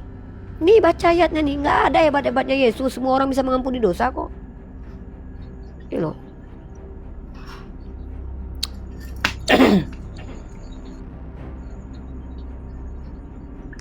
Jikalau kamu mengampuni dosa orang, dosanya diampuni. Jadi kalau aku mengampuni dosa orang, ya diampuni dosa orang itu. Dan jikalau kamu menyatakan dosa orang tetap ada, dosanya tetap ada. Apa hebatnya Yesus? Yang saya tanya, Ini salah nih. apa? Salah Apa hebatnya persepsi Yesus? nih. Giliran di bawah ayat salah persepsi. Mbak, Apalagi bisa baca Matius 9 ayat 2? Matius 9 ayat 2. Ya. Ya.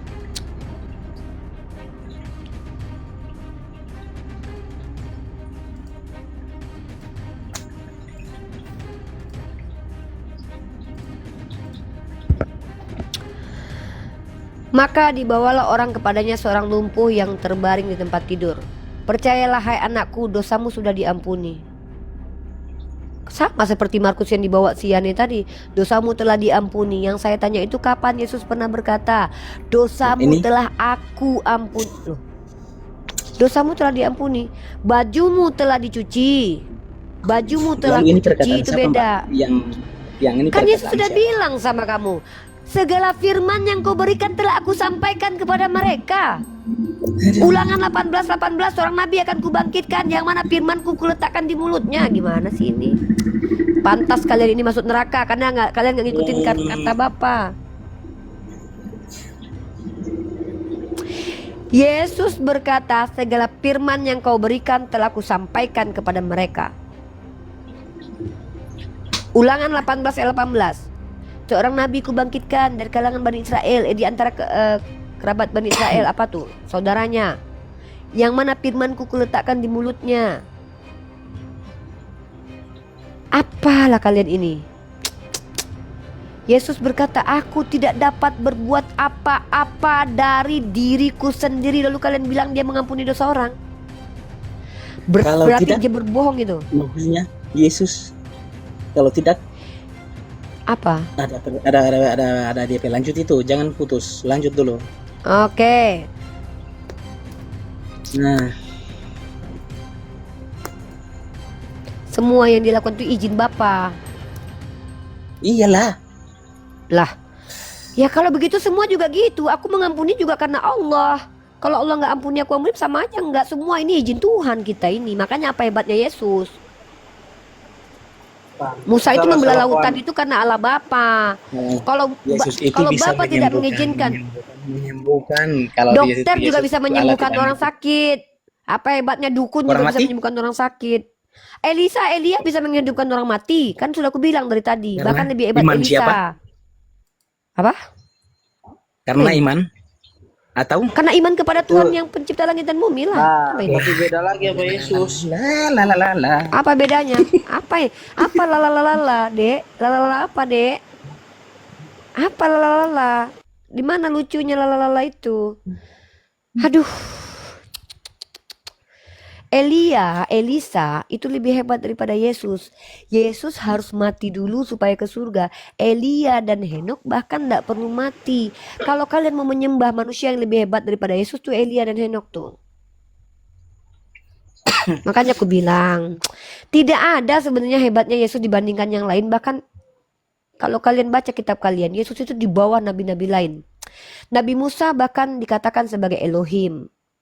Bahkan Nabi Musa itu adalah salah satu orang ya yang bahkan pernah bertemu dengan Bapa dan Bapa tuliskan loh batu. Pernah nggak Yesus dituliskan bertemu dengan Bapa? Coba di mana itu? Hanya kata-kata orang, aku melihat Bapa dan anak duduk berduaan. Mana pernah surga bisa dilihat? Baca 1 Timotius pasal 6 nomor 16. Tidak ada yang dapat melihat dia. Karena manusia tidak ada yang dapat melihat dia. Tidak ada manusia yang bisa melihat dia.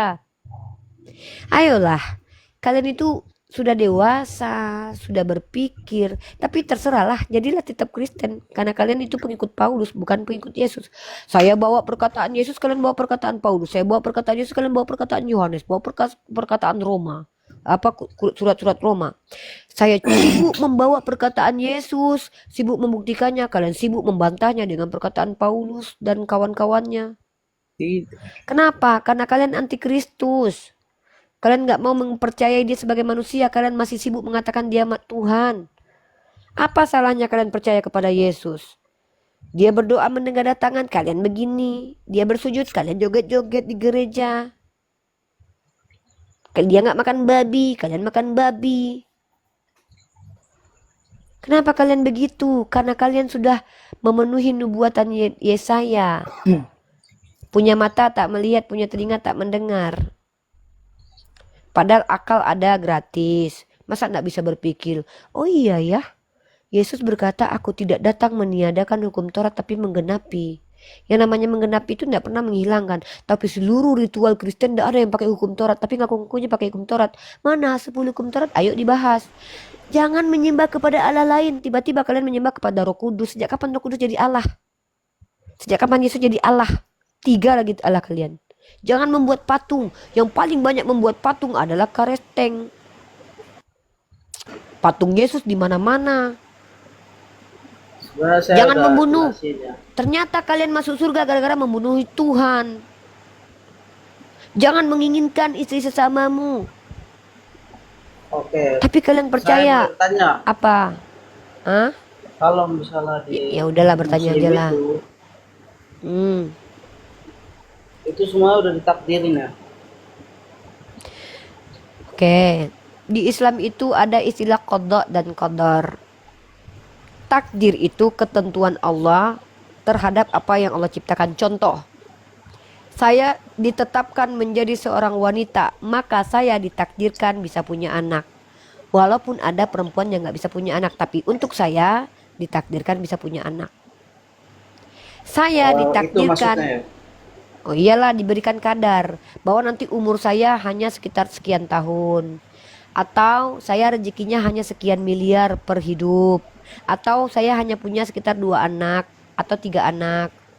Itu ketentuan-ketentuan yang sudah ditentukan, yang sudah dicatat oleh Allah di Lauhul Mahfuz. Kan ada ya Tapi tanggapan orang-orang yang berbeda gini. Kalau misalnya kita udah selesai nih yang tadi, udah selesai. Nabi palsu dan juga antikristus udah selesai. Kamu bertanya saja. Oke. Apa yang kamu jelasin semua sudah saya bantah penjelasanmu kok. Kamunya aja yang bebal. Tapi ya udahlah, tetaplah bebal, nggak apa-apa. Ya udahlah, udah nggak apa-apa lah. Bebal itu adalah hak kalian, nggak apa-apa. Kalian kan pengikut orang Parisi. Memang sudah dikatakan oleh Yesus, tidak setiap yang memanggil aku Tuhan, Tuhan masuk kerajaan surga. Yang masuk ke dalam neraka adalah yang bernubuat atas nama Yesus, mengusir setan dalam nama Yesus. Kemudian yang apa satu lagi, bermukjizat menggunakan nama Yesus. Kalian semua tuh Kristen, kami nggak pernah kayak gitu. Lanjut. Apa pertanyaanmu, Dek? Lanjut, Dek. berarti salah ya kalau ada orang yang beranggapan kayak gini. Kalau misalnya ada orang jahat itu bukan takdir ya berarti ya. Gini, kamu ditentukan dibunuh oleh orang jahat, tapi orang jahat itu membunuh kamu, itu pilihannya. Karena dia diberikan 2 petunjuk. Pertama, dia diberikan larangan untuk membunuh. Kedua, dia diberikan kemampuan untuk membunuh. Dia lebih mengikuti hasutan setan dalam dirinya kemudian melakukan pembunuhan. Maka itu kenapa Nabi Muhammad mengatakan seluruh umatku masuk surga kecuali bagi yang tidak mau. Jadi orang masuk surga itu karena dia mau atau tidak mau. Dia nggak mau ikut perintah Tuhan, perintah Allah. Dalam Islam jangan kamu membunuh sembarangan. Membunuh itu boleh asal ada haknya. Misal Oke, istrimu diperkosa, kamu bertarung dengannya tanpa sengaja dia mati di tanganmu, maka kamu tidak berdosa karena kamu membela kehormatan istrimu. Tapi kalau kamu membunuh orang dengan sengaja tanpa alasan, berarti kamu telah berbuat zolim. Dan itu ada adalah lagi pilihan nih yang sendiri. Apalagi. ini yang paling menurut Tapi saya kalau ini saya ya, balikan ke ajaranmu kurang nanti lah. kamu mampu nggak menghandlenya nanti? bisa. Tadi saya Oke. jelaskan tapi Anda nggak menerima. Saya dengarkan, tapi menerima nggak mungkin lah kalau penjelasannya gabrul. Sekarang saya tanya, Yesus itu sudah ditentukan mati atau tidak?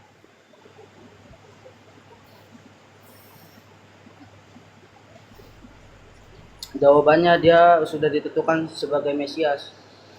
Yang saya tanya itu bukan jadi Mesias.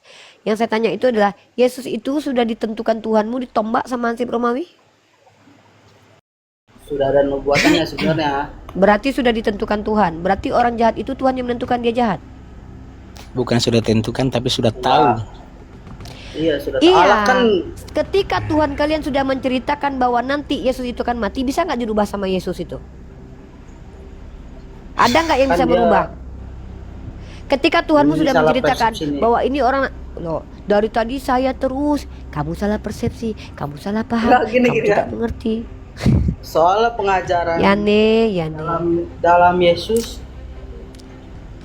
dia kan sebagai Mesias berarti dia taat gitu sampai Nah, makanya saya tanya, apakah Longinus itu sudah ditentukan menombak lambung Yesus oleh Tuhanmu?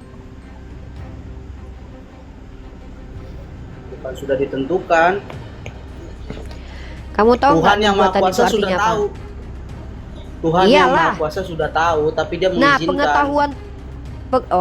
pengetahuan Tuhan itu bisa dirubah nggak? Kalau Nggak Tuhan bisa lah. mengatakan nanti si Yesus ditombak, itu nggak mungkin bisa berubah, Dek. Kalau dirubah berarti Tuhanmu gagal pengetahuannya. Iya, nggak Maka itu bisa. yang disebut dengan nubuat. Nubuat itu adalah informasi yang akan terjadi yang diberikan informasi kepada kamu. Maka itu yang disebut dengan takdir Tuhan, ketentuan Tuhan. Tuhan sudah menentukan bahwa ini akan terjadi begini dan begitu. Maka Ini lebih ngeri di bedanya. dalam agama Anda bahwa Tuhan telah menentukan bahwa ada orang yang akan jahat bernama Yudas, Bukan bernama Longinus. menentukan, dia mengizinkan. Oh, berarti memang Tuhan Anda mengizinkan orang jahat. Ya, dia kan seturut kehendaknya saja. Maksudnya gimana nih? Tuhan kan memberikan kehidupan kepada manusia. Manusianya ini bebas menentukan Ini mau dia gimana inilah. ceritanya nih? Tuhan Anda Ini perbedaan mengizinkan antara orang berbuat Muslim jahat, dan tapi Kristen dia seperti mati. Ya bentar, ini lucunya nih. Tuhan Anda mengizinkan orang berbuat jahat, ketika orang jahat dia mati untuk menembus kejahatan itu. Ini agak lain Tuhan kalian ini ya. Suka nonton drama Cina kayaknya. Dia yang mengizinkan orang berbuat jahat, tapi dia pula yang mati menembus orang jahat itu. Ini maunya apa ini Tuhan? Supaya terlihat hebat gitu dengan membuat aksi drama menyedihkan kematian dia gitu. Bro, dalam Islam itu begini. Allah adalah Tuhan yang menciptakan kamu, memberikan kamu kognitif dan prefrontal cortex yang disebut dengan ubun-ubun untuk bisa menentukan pilihan berbohong atau tidak, menipu atau tidak, berbuat jahat atau tidak. Tuhan kasih itu dulu. Kemudian Tuhan kasih dua pilihan jalan. Satu, ini Al-Quran petunjuk, ini Bible penyesat. Pilih. Kamu malah pilih Bible penyesat, malah menolak Al-Quran petunjuk. Kenapa saya katakan Bible penyesat? Di Bible ini semakin dibaca semakin banyak yang sesat. Semakin dibaca makin banyak denom, Al-Quran semakin dibaca semakin paham. Maka kalian malah memilih Bible. Udah tahu nggak jelas siapa penulisnya? Nggak jelas ini siapa penulisnya, dari mana datangnya, apa iya kata Yesus atau tidak, nggak tahu. Tapi kalian bilang ini perkataan Tuhan. Maka ketika Tuhan telah memberikan kepada kalian dua jalan, kalian yang memilih. Saya pilih Al-Quran karena saya tidak mau bodoh. Kenapa saya pilih Al-Quran? Karena saya membandingkan Al-Quran dan Bible. Al-Quran tidak punya kontradiksi, Bible banyak sekali kontradiksi. Al-Quran itu diberikan oleh orang yang jujur, tidak pernah berbohong. Bible datang dari para penipu-penipu. Karena Yesus berkata, ahli Taurat itu penipu, ular beludak. Al-Quran itu tidak pernah terdistorsi. Bible banyak kali terdistorsi, rusak. Ayat sempalan, ayat yang dibuang, ayat ditambahkan. Kemudian Al-Quran ini adalah kalam ilahi yang tidak bercampur dengan perkataan manusia. Karena saya berpikir, dikasih Tuhan berpikir, saya pakai, saya pilih Islam. Kamu nggak berpikir, Nah, kamu kena doktrin, oke, kamu pilih gantian ya. Kristen. Makanya Itu kamu kan jadi menurut Kristen, masuk Pak. neraka. Ya iyalah menurut saya, masa menurut Tante Nah, Mika? kalau kalau menurut saya ada juga keganjalannya. Ini kan menurut pandangan saya ya. Ya Boleh bisa apa? jelaskan nggak? Boleh, Apa? boleh bisa jelaskan nggak? Dalam Sahih Muslim 49 ayat 36, 4936. Bentar. Sahih Muslim. Kamu di mana, Dek? Kok berisik kali? Ini lagi hujan. Hujan ya? Ya udahlah. Gimana kamu, kawan, aman? Aman. Ya udah. Udah nggak mau istrimu ikut lagi dengarkan diskusi kita? Ayo. Udah Nggak mau? mau jam Nggak mau? 1 Oh, di mana posisinya? Brother Joan, Koan? Di Papua? Indonesia Timur. Oh, di Papua kah? Tidak. Di Boleh daerah mana? Diva jelaskan biar Oke, di mana, nggak Dek? miskom. Yang mana, Maluku. Dek, hadisnya? Oh, di Maluku. Ini Saya dulu pernah di mana? Sahih Sahih Muslim 4000, Sahih Muslim 4 4936. 4936. Nah, biar biar yang ahlinya aja lah. Saya pengen lihat maksudnya ayatnya ini maksudnya gimana.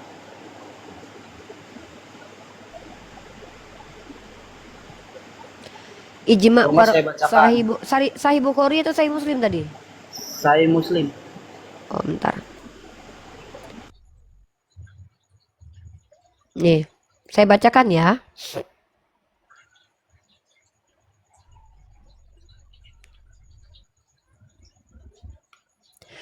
Sahih Muslim 4936 ya, sahih. Menurut Abu Hurairah, Rasulullah Shallallahu Alaihi Wasallam telah bersabda, demi zat yang jiwaku di tangannya, seandainya kamu sekalian tidak berbuat dosa sama sekali, niscaya Allah akan memusnahkan kalian. Setelah itu Allah akan mengganti kalian dengan umat yang pernah berdosa. Kemudian mereka akan memohon ampunan kepada Allah dan Allah pun pasti akan mengampuni mereka. Gimana ke permasalahan yang ingin kamu tanyakan tentang ayat ini? Permasalahan saya kenapa Allah menyuruh seandainya kamu sekalian tidak berbuat dosa sama sekali, niscaya Allah akan memusnahkan kalian. Kenapa begitu? Tidak ada Allah menyuruh berbuat dosa, tapi Allah di situ Nabi Muhammad mengatakan, seandainya kita ini tidak berbuat dosa, maka mudah saja bagi Allah untuk membuat manusia kemudian yang berbuat dosa tapi minta ampun kepada Allah. Artinya di sini ini menunjukkan bahwa kita ini lemah dan doif. Kita ini manusia yang bisa berbuat salah, bisa berbuat khilaf.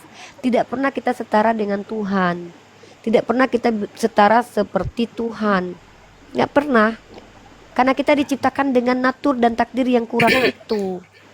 Kita ini manusia, Mbak, diberikan natur Mbak. oleh Allah, bisa berbuat apa? Bentar dulu, selesaikan dulu. Saya turun dulu ya. Bentar dulu. Pokoknya sudah jam 1 ini. Oke, terima kasih ya, Brother Koan ya. Ya. Sorry ya kalau ada Oke. kata-kata saya yang menyakiti dan menyinggung Anda. Aman. Namanya diskusi, tentu kita berbeda pendapat, betul. wajarlah kiranya ya. Ya. Baru kali ini ya yang bawa hadis bagus, hadisnya dibawanya ya pertanyaannya ya. Ini mau belajar dia nih.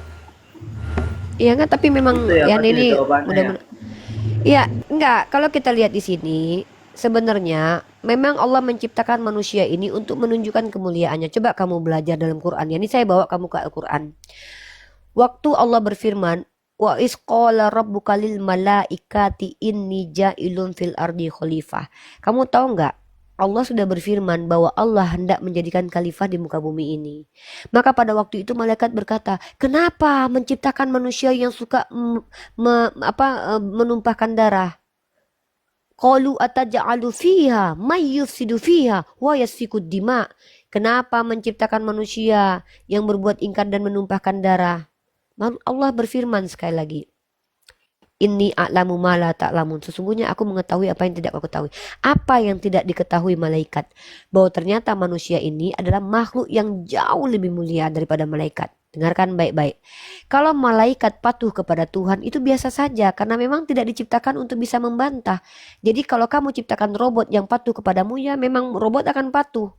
Hebatnya kamu itu kalau kamu ciptakan satu robot, dia punya chip di kepalanya bisa membantah kamu tapi dia tetap patuh kepada kamu, baru hebat itu robot. Sama. Allah ciptakan kita manusia bisa berbuat salah. Tapi apa yang paling hebat di antara manusia dibandingkan iblis? Kamu baca dalam Quran surah Al-Baqarah itu. Ketika iblis diciptakan lalu diperintahkan bersujud untuk memuliakan manusia yang diciptakan oleh Allah dari tanah yang memiliki kognitif, yang memiliki pilihan dan free will, iblis tidak mau. Dia lebih baik daripada Adam katanya. Dan kamu tahu nggak iblis, ketika Allah mengatakan kamu sesat, apa kata iblis? Bukannya malah tobat, tapi malah meminta penangguhan waktu supaya dia menyesatkan manusia. Inilah iblis sudah salah ngotot. Tapi kamu lihat kehebatan manusia ciptaan Allah ini. Kenapa Allah muliakan kita? Ketika Adam, dia mengikuti hawa nafsu dengan mengingkari apa yang Allah perintahkan, kata Allah, wala takrabah hazihi sajarat. Jangan kau dekati pohon ini karena kalau kau dekati pohon ini kau masuk dalam kategori orang zolim. Apa salahnya Adam ikut aja kalau dia itu tidak punya free will? Jangan, kata Allah. Ya udah dia ikut aja, berarti dia kayak robot. Tapi Adam kemudian khilaf dan mengikuti hawa nafsunya dengan mengingkari Allah. Maka apa yang terjadi kemudian? Lebih hebat Adam daripada iblis. Apa yang menunjukkan bahwa Adam lebih hebat? Kita ini lebih hebat daripada iblis. Ketika manusia salah dia bertobat. Makanya di ayat lain dikatakan Allah mencintai orang bertobat. Ahli tobat. Kenapa? Hebatnya manusia ini ketika dia salah kepada Allah, lalu dia kemudian bertobat. Sebenarnya dia sedang memuliakan Allah dengan menunjukkan betapa Allah ini maha pengampun. Kalau kita tidak bertobat, kita tidak tahu kalau Allah maha pengampun. Iblis itu tidak pernah salah, malaikat tidak pernah salah. Dari mana dia tahu kalau Allah maha pengampun? Disinilah kita sebagai manusia mulia menunjukkan ada satu sifat yang dimiliki oleh Allah yang sangat mulia, yaitu mengampuni manusia. Ya kalau manusia tidak berdosa, siapa yang mau diampuni sama Tuhan? Berarti kita tidak pernah tahu kalau sifat Allah itu salah satunya mengampuni. Ya karena kita manusia ini salah lalu minta ampun kepada Allah.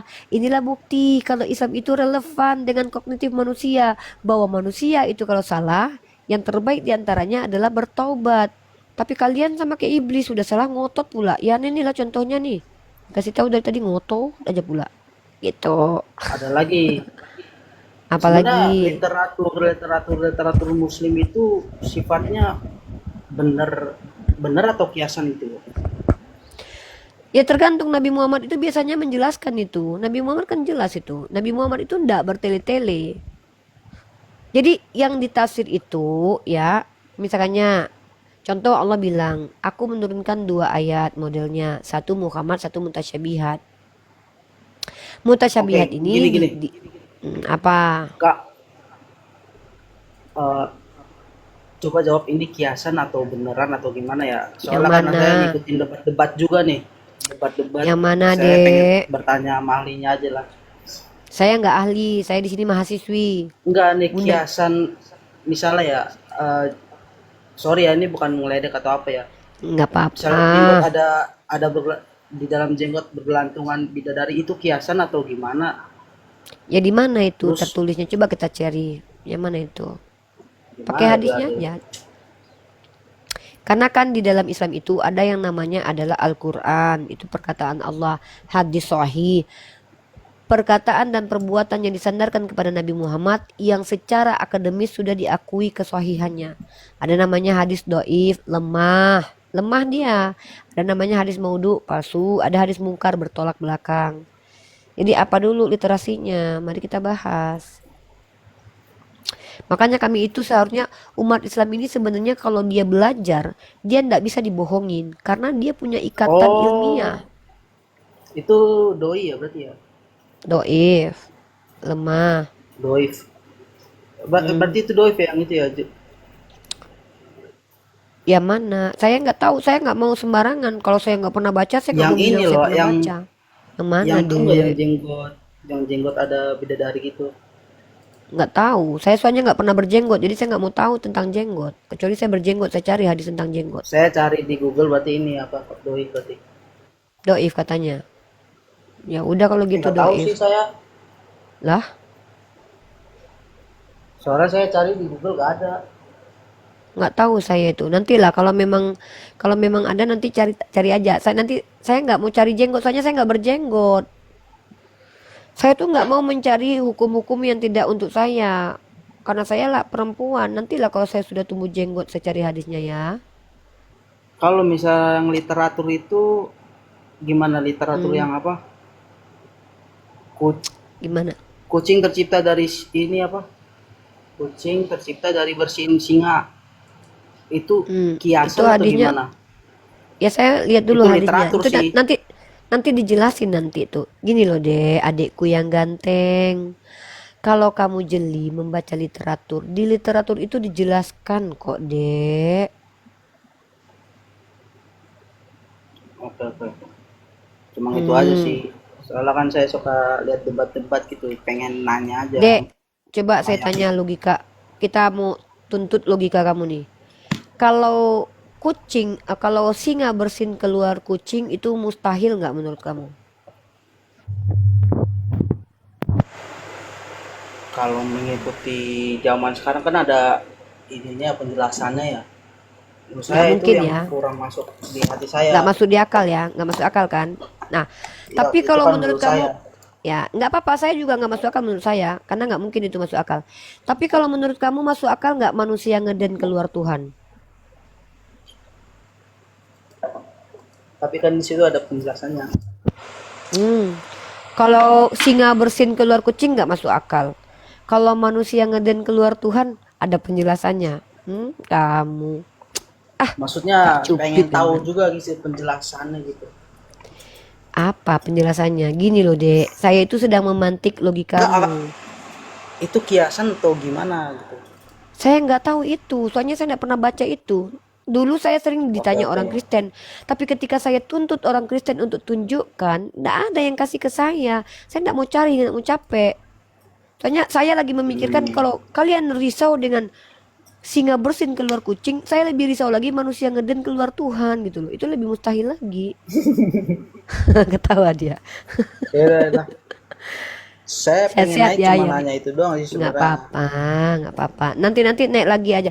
Pokoknya kalau kamu dan saya diskusinya seperti ini, bisa saling menghargai. Setiap malam kamu naik ke sini nggak apa-apa. Saya kasih tempat kamu kursi satu deh. Kalau perlu saya bayar 50.000 kamu setiap naik. Mau? Enggak. Ya mau ya udahlah. Udah. Oke, itu saja sih. Makasih Mas Ita. Nah, ya belajar yang rajin, baca-baca literatur. Jangan cuma nonton debat-debat aja. Baca, cari tahu. Oh, Edis bilang ini, cari tahu bener nggak Edis ngomong gitu. Unirifa bilang ini, cari tahu, telusuri, dicatat, jadikan sebuah pelajaran. Bisa jadi kamu jadi apologet selanjutnya. Ya, kita nggak tahu apakah kamu jadi apologet Islam nanti atau Kristen, kita nggak pernah tahu itu. Karena apa? Selagi orang itu berakal dan punya hati nurani, dia akan dituntun ke arah kebenaran. Tapi kalau orang itu pendusta dan tidak jujur dan tidak ilmiah, dia akan dituntun ke dalam neraka jahanam. Tuhan itu menyayangi kita kok, makanya dia kasih kita kognitif nih, akal dan hati nurani. Itu ya. Oke. Jangan pernah Makasih Mas. jangan pernah tanya sama orang Islam lagi tentang singa bersin keluar kucing, takutnya dibalas nanti manusia ngeden keluar Tuhan, nanti jadi nggak enak nanti ya.